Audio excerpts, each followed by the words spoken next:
Olá pessoal, para quem não me conhece, sou o Diogo Norato, um dos entusiastas do nosso grupo digital em Londrina.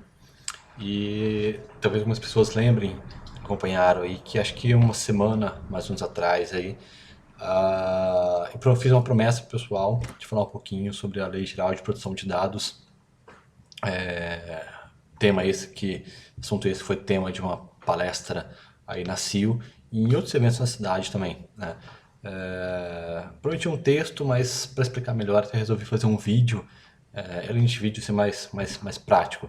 Resolvi ter um momento youtuber aqui, fazendo em casa mesmo, improvisando para vocês esse vídeo. Mas só para não deixar mesmo de cumprir essa promessa e de compartilhar esse conhecimento com vocês, porque realmente é um conhecimento bem importante. Essa lei, como vocês vão ver aí, pode impactar bastante na rotina de todos nós profissionais, seja do digital, seja das mídias mais tradicionais. Tá? Então fiz aqui um resuminho. E a primeira coisa que eu ia comentar é o seguinte, pessoal. Embora eu tenha acompanhado o assunto, não sou um especialista, tá? Não sou um advogado, não sou um consultor na área de TI, realmente só reunir para vocês aqui as informações, tá? Se alguém encontrar algum erro aí, por favor, me manda, me avisa aí que a gente complementa depois. A ideia realmente é só compartilhar um pouquinho do que eu já consegui acompanhar aí para ajudar todos vocês. Então, o que é a tal da Lei Geral de Proteção de Dados, LGPD, né? Bem, ela é uma lei que na verdade, vou até dividir as telas para facilitar um pouquinho. Ela, na verdade, é uma lei baseada numa lei europeia, tá? Na Europa, GDPR, se não me engano, né? E falando especialmente do Brasil aqui, do que trata essa lei? Primeiro, ela tem como princípio de que as pessoas é que são donas dos seus dados. Então não importa se você, empresa, pegou dado de alguém. A pessoa da qual você pegou dado é que é a proprietária dela, né? Então ela tem direito a saber o que você vai fazer com esses dados, saber que você está pegando esses dados, né?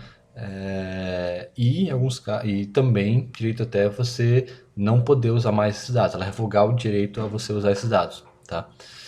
Trata também de algumas regulamentações sobre a coleta, como é que você deve coletar esses dados, sobre armazenamento desses dados, compartilhamento, no caso, se esses dados não forem usados só por você, for usado por alguma outra empresa, né? E também casos de exclusão de dados, como eu falei ali, se a pessoa quiser excluir, tá?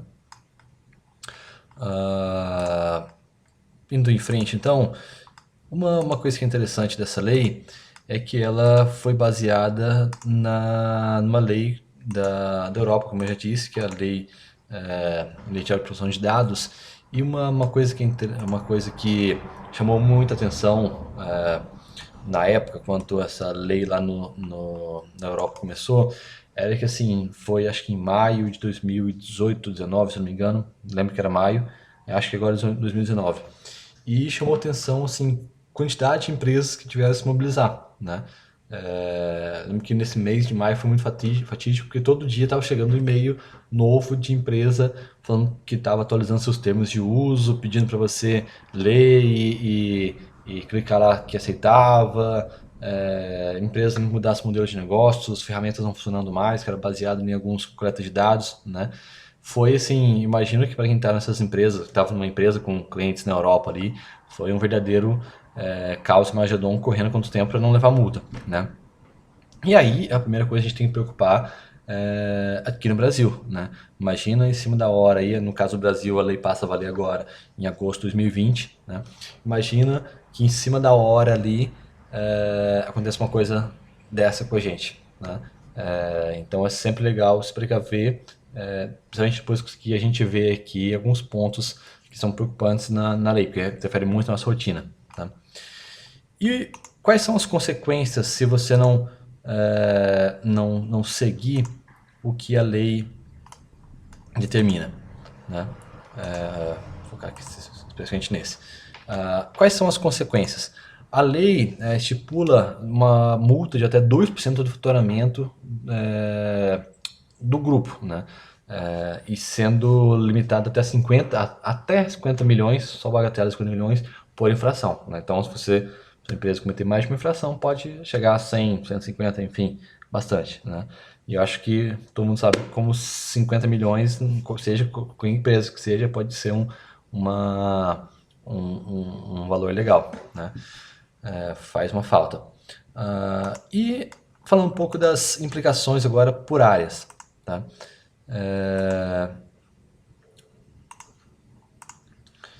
Primeiro, a área de sistemas, na área de TI.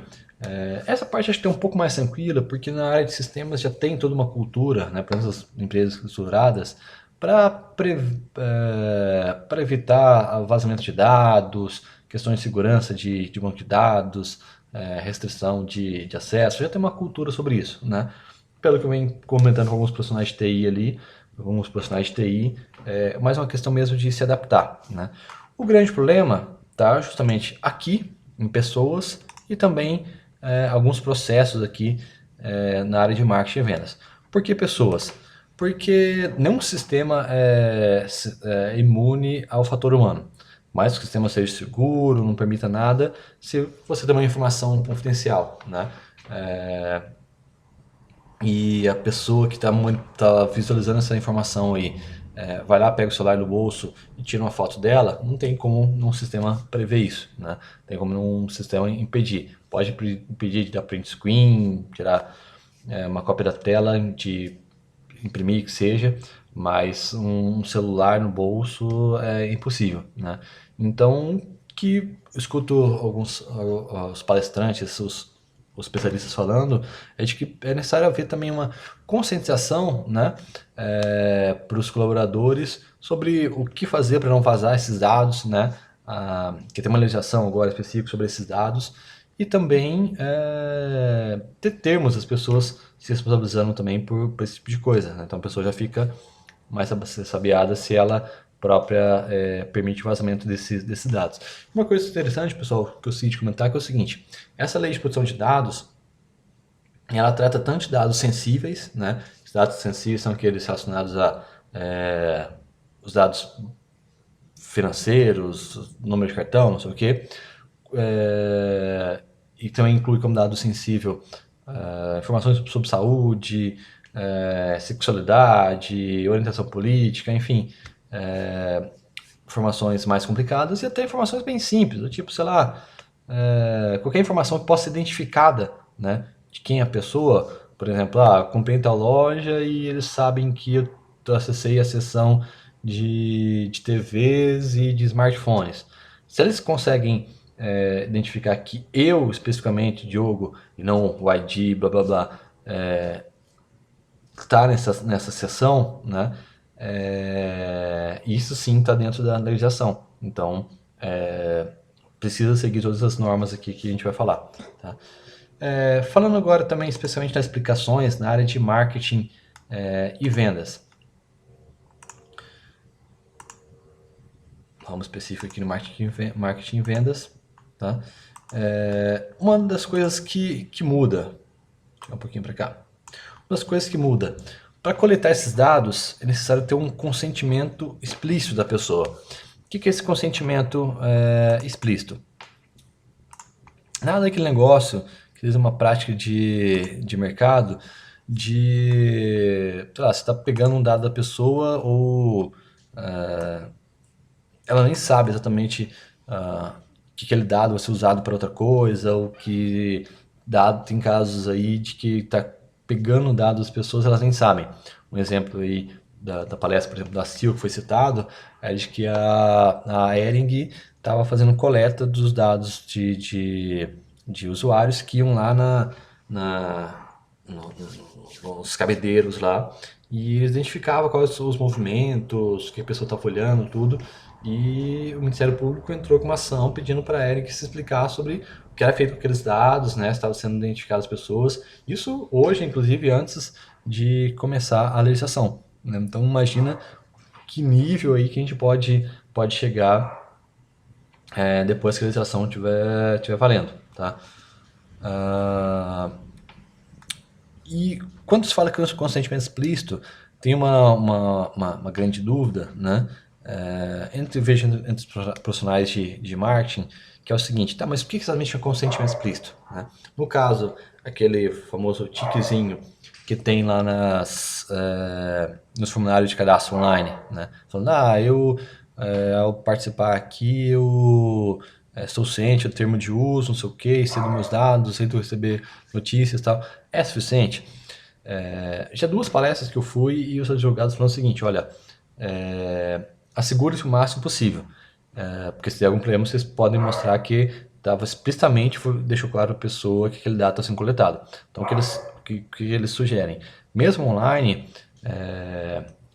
assegure-se de só deixar a pessoa prosseguir se ela pelo menos rolar a tela. Então, se a pessoa rolou a tela, ela não apenas clicou lá sem ler o termo, né, mas se ela rolou, pelo menos estimula ela a dar uma lida ali. Tá? Então, quanto mais evidente, quanto mais explícito que a pessoa teve acesso ali às informações, aos termos que você estava colocando ali para o uso, né, mais chance de não ter problema. Tá? Outra questão é explicar a finalidade. Nos termos de uso, por exemplo, você deixar claro que, olha, ao se cadastrar aqui, ao baixar esse e-book, eu vou poder te mandar informações sobre o meu produto, vou passar esses dados para minha outra empresa parceira. Enfim, não é problema fazer isso, né? O problema, a partir de agosto de 2020, é fazer isso sem deixar claro para as pessoas de que isso está sendo feito. Né? A terceira, que é quase consequência bem relacionada aí com o que a gente falou antes, é de que se você vai precisar deixar mais claro a finalidade, né, se isso não é feito hoje nos teus termos de uso, no teu termo de privacidade, isso precisa ser feito, né? Precisa envolver o jurídico aí para fazer aí a redação desses documentos, tá? E por último, que daí talvez até seja mais uma incógnita, é a questão de mudança nos processos. Tá? Por que é uma grande incógnita? Que conversando com algumas pessoas aí, não se sabe ainda como fazer para se adaptar a essa lei sem perder eficiência, né? Por exemplo, tem a questão do formulário online que a gente falou aqui, né? Imagina, a gente sabe que às vezes um campo, dois a mais que se coloca no formulário reduz a taxa de conversão, né? Imagina agora você ter que obrigar a pessoa a ler ou rolar que seja um termo de uso e dar o ok antes de cadastrar, né? Quanto mais coisa a gente põe as pessoas a fazer, menor a taxa de conversão. Então, mesmo para online, a gente sabe que pode ter uma tendência a desempenho reduzir. Né? O mesmo vale para algumas práticas de mercado de empresas aí que pegam um cadastro em eventos, em bares, na rua, enfim, não sei o quê, né? Às vezes em troca de um brinde, em troca de um desconto, uma coisa assim, né? Por mais que você possa, sei lá, a pessoa pega o cadastro da pessoa e junto tem um papel, imagina, às vezes a pessoa na correria ali, você ainda vai apresentar um papel para ela, pedir para ela dar uma lida, pô, a chance das pessoas não quererem é bem maior, né? O mesmo vale para cupom e sorteio, aqueles cupons que a gente vê em supermercado, de sorteio de uma empresa parceira, não sei o quê, aquelas promoções de rádio que você liga lá, deixa seu nome, telefone, e eles vão sortear tal coisa, mas por trás tem uma empresa ali que está pegando seus dados. Então, tudo isso aí precisa ser repensado, né? E ao mesmo tempo, nós, como profissionais de marketing, precisamos discutir, né? Acho que até coletivamente, para ver as melhores maneiras aí de estar dentro de uma situação de uma lei nova, né? Mas ao mesmo tempo não perder nossa eficiência, perder o mínimo possível. Tá? Outra questão importante, vamos reduzir um pouquinho aqui para a gente não se perder. Outra questão importante no que se refere à dúvida se vai ou não vai pegar. Né? Por que isso? Diogo, pô, vai ou não vai pegar? Como assim? Né? Para quem é de outro país, acho que até pode ficar mais estranho ainda, né? Mas no Brasil, quem entende um pouquinho de legislação, ou quem é empresário aí, sabe como é que é, né? Sabe que tem lei que pega, e pega muito, ninguém se atreve a não seguir, né? Tem lei que não pega de jeito nenhum, né? Um exemplo bem claro é essa legislação que se refere a sorteio, né? Teoricamente todo mundo deveria passar pela Caixa, deveria passar pelo órgão governamental, acho que agora a Secretaria de Fazenda, mas na prática a gente mais vê na rede social aí sorteio acontecendo e ninguém com registro na Caixa, né? Então é um exemplo de lei assim que não pega, só as empresas realmente preocupadas e sérias que fazem esse tipo de coisa, seguem à risca a legislação. E tem aquelas leis ali que até pega, mas os empresários arriscam um pouquinho, porque sabe que o risco de, de dar uma multa não é tão grande, né? De vez em quando só que acontece, né? Então a gente sabe que o Brasil é um pouco isso, é um pouco para você sobreviver, você fazer tudo certinho, às vezes é complicado, né? Então a gente tem já no Brasil aqui uma série de exemplos de outras leis aí que não pegam, porque senão inviabilizam os negócios, né? E aí vai aquela questão, por que essa discussão toda se torna necessária? Porque tem essa questão toda das multas, né? E pensa, a gente está falando agora há pouco ali de algumas mudanças no processo de marketing para reduzir a eficiência de algumas ações. Então, por que será que vale a pena a gente fazer todas essas mudanças aí, se a gente não tem certeza se vai realmente pegar, né?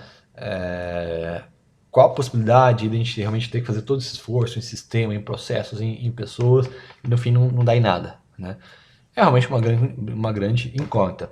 Mas o que algumas pessoas estão falando, alguns especialistas aí, dos eventos que eu acompanhei, é que é o seguinte, vou juntar tudo aqui, que é o seguinte, como agora em quando desse ano, acho que foi em maio, acho que tem aqui na nossa apresentação, foi em maio, né?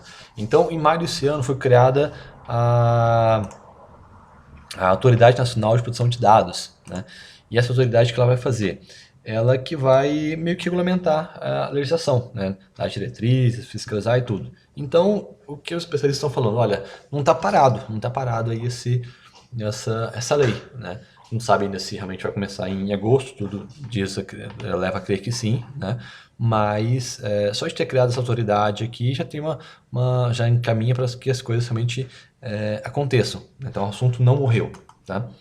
E outro ponto que é interessante é o seguinte: pode ter uma onda de denuncismo, né? Toda lei, quando começa forte, né? O primeiro passo que um concorrente faz, se ele está bem, né, é denunciar o concorrente dele, tá? Porque ele pensa, poxa, eu me adaptei, se o meu concorrente não se adaptou também, está havendo uma concorrência deslegal, ilegal, desleal.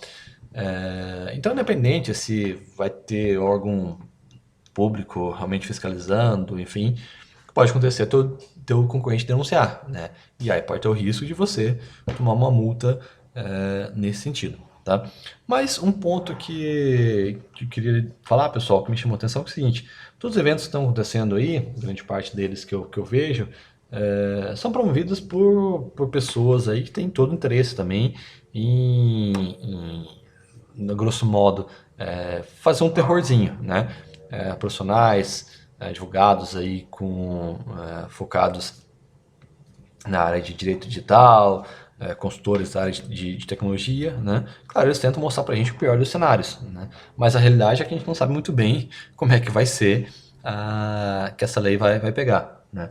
E mais um ponto que eu achei interessante, que uma advogada, acho que lá na CIO, disse, que era o seguinte: o Código de Defesa do Consumidor, quando começou, também teve umas grandes mudanças aí que o pessoal também achou que não dá. Imagina, isso aqui não vai dar. Ter que ficar trocando produtos. Eu comprei pela internet, do telefone. Acho que telefone na época, em 1990, a gente não tinha muita internet. Ou então essa história aí do consumidor, ter alguns direitos aí relacionado à exposição de preço, não sei o quê. E hoje a gente vê como às vezes o consumidor realmente consegue ganhar algumas coisas, né? Tem o Procon, que ficou muito forte, que ajudou, né? A gente vê 20 anos depois, aí, 20 nada, estamos indo já para 2000, 2010, 2020, 30 anos já de Código de Defesa do Consumidor. A gente vê como hoje em dia tudo é tão forte, né? Tudo tão levado a sério. Então, quem sabe agora com a Lei Geral de Proteção de Dados, além de toda a questão aí do risco de multa, não começa uma mudança de paradigma, né? As empresas, nós também, começamos a nos preocupar mais com toda essa questão aí, realmente as pessoas, primeiro com não vazamento desses dados, né, não compartilhamento sem consentimento, e também deixar mais claro para as pessoas o que a gente vai fazer com os dados delas, né? E para quem trabalha com inbound, por exemplo, é o que sempre fala, né? Se você está fazendo um conteúdo de qualidade, fazendo uma entrega de qualidade, a pessoa não vai se importar assim de dar os dados dela, né? O duro é quando você realmente está fazendo uma entrega mínima e pede um monte de dados e depois a pessoa nem gostou tanto do material assim, mas depois começa a receber ligações e e-mails com fins comerciais e tudo, e aí sim as pessoas se irritam um pouquinho, né? Mas tendo uma moeda de troca ali equivalente para esses dados é bacana, né? Tem uma tendência assim as pessoas continuarem dando seus dados e clicando lá para aceitar os termos sem nenhum problema, tá? Pessoal, é isso. Então, um resuminho aqui sobre Lei Geral de Proteção de Dados, né? Era a sugestão de todos. Desculpa não ter conseguido enviar antes, né? Mas estamos à disposição aí para a gente conversar mais, ver algumas as saídas que cada um de nós está achando isso para se adaptar a esse novo cenário. Tá joia? Valeu, brigadão.